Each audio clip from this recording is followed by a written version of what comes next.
Welcome to excellent tutorial. আজকে আমরা SBI আর IBPS এর একটা খুব ইম্পর্টেন্ট প্রশ্ন আমরা করতে চলেছি। তোমরা স্ক্রিনে দেখতে পাচ্ছ যে আমাদের টাইম এন্ড ওয়ার্কের একটা প্রশ্ন দিয়ে দিয়েছে। এটা আমরা কি করে সলভ করব একবার দেখে নেব। বলছে এ আর বি দুজন মিলে কোন একটা পার্টিকুলার কাজ শেষ করতে ওদের 2t ডেজ লাগছে। কেমন 2t ডেজ লাগছে? আর সেম কাজটা যখন বি করছে ওর 5t ডেজ লাগছে।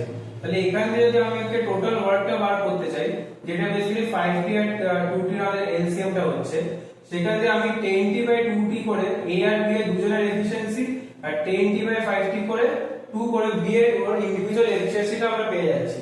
তো এখানে যদি 5 আর এখানে যদি 2 হয়, তাহলে a basically individual or efficiency 3 হচ্ছে। এই সেম কাজটা আবার বলছে a যদি একা কাজ করে তখন ও 10 ডেজ নিচ্ছে।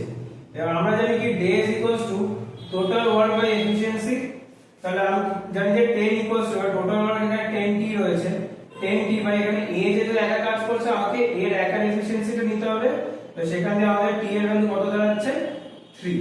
তো এরকম যদি আরো কিছু ইম্পর্টেন্ট কোশ্চেনস লাগবে তোমরা সবাই এক্সেলেন্ট টিউটোরিয়ালকে ফলো করো।